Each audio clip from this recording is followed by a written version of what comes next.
सनम को हुल जोहार निया 30 माहा जहाँ अबो हुल दिवस बन मनाव केदा उना को लगी अपने सनम को इन्हें जोहार और तीन जहाँ सिदो कानू चांद भैरव से फुलो जानू को चितर निये से मूर्ति निये जहाँ आलोचना से गालोच नित चलुक कना जे ओकाटा जथात चितर और मूर्ति हुए उचित तो नवा दो अडी मारंग मिट्टन दायित्व कना अबो सनम को लगी जे जथात चितर और मूर्ति सनाम पाहटारे भारत दिसम मोटर दबंग आरो एटा एटा पनत दिसम करे हो मिट चितर की जेमन तहन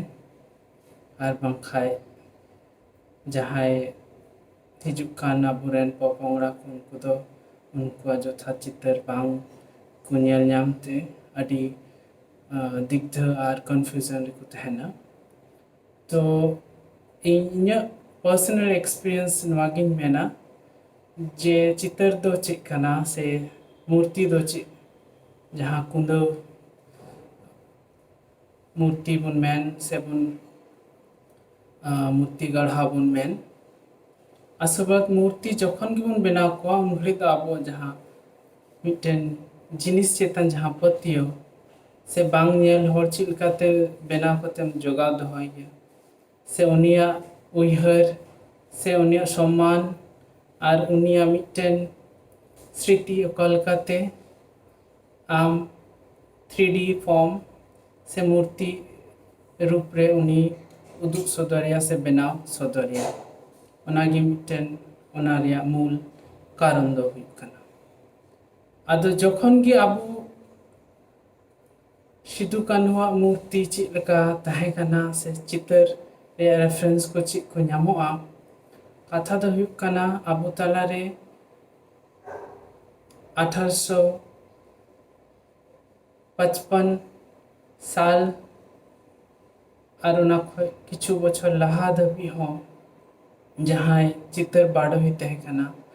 वाल्टर स्टैनहोप सेरविल उनीगी उनी दो आबुरेन हुलगारिया सिदु गंकेया चितर दो बेनाव दोहलेया आदो इन्या हुदिस ते दो अनागी जथात चितर कना चिदा से जखन 2014 साल रे आदिवानी से खोय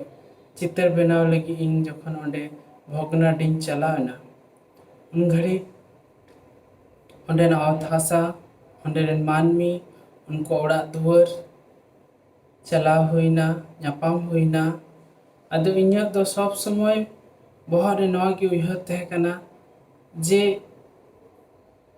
सिदु कान्हु लिकान चेहरावान मिट्टन गान हो हर जुदी नेलेया उनिया हरमो गठनान लेकान मिट्टन हो हरिन नेलेया उनिया मे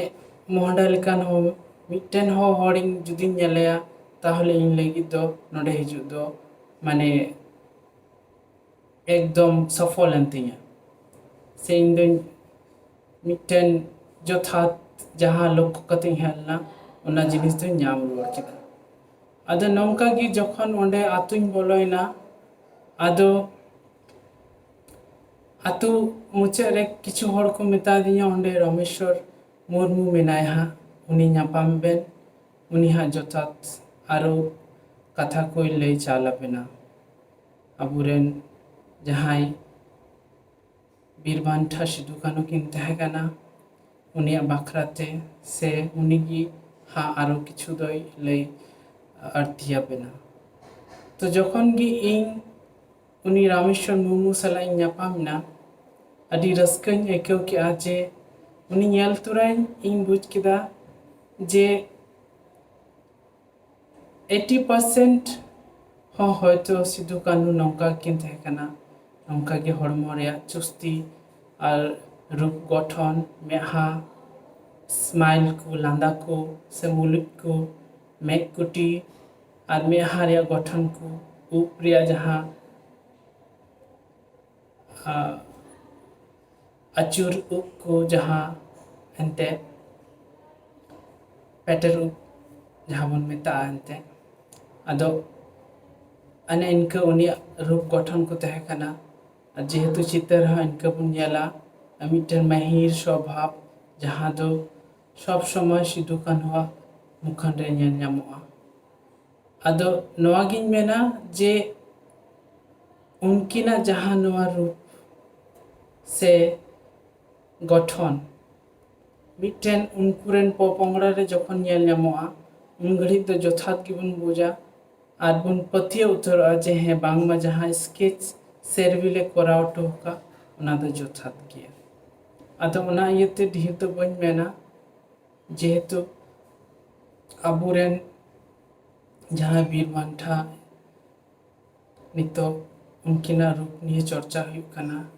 इन दो अड़ी दुखी आइकवा जे अबु तला रे तहे काना रमेश्वर गंके उनी तेहिन को गoj किदिया इन आसोआ जुदी उनी तेहिन बन नेल ᱧᱟᱢ किया से उनी जुदी जीवे तहे कोआ तो नवा को जहाँ अबुआ दिग्ध से रूप गठन गढ़ाव लगी तेहिन ओका तंखी तलाश बन दो को ना को दो मुचत को निश्चय नवा दो इन व्यक्तिगत चिंता भावना इन ओका मेते उनी गंकी नेल लिदिया से सिदु कान्हु ओका मुखन इ हतांग रे तहे काना जखन उनकुरेन पोपोंगड़ा नेल कते जखन उना चितर मिटन मार्शल झलकाव दिन कान बुझ केदा तो आदो नवा गिन आसोआ जे सिदु कान्हु रेफरेंस दो उनी रमेश्वर गंके खय हबन हता दाड़े जुदी आरो चितर को मेना ताय खान और आसो जहाँ की उनी को नष्ट अकादी बड़ी अकादी उनको शास्ति को ᱧᱟᱢ और आबुरेन पोनस सरकार उना लगी जथाती कमी नवा मेन कते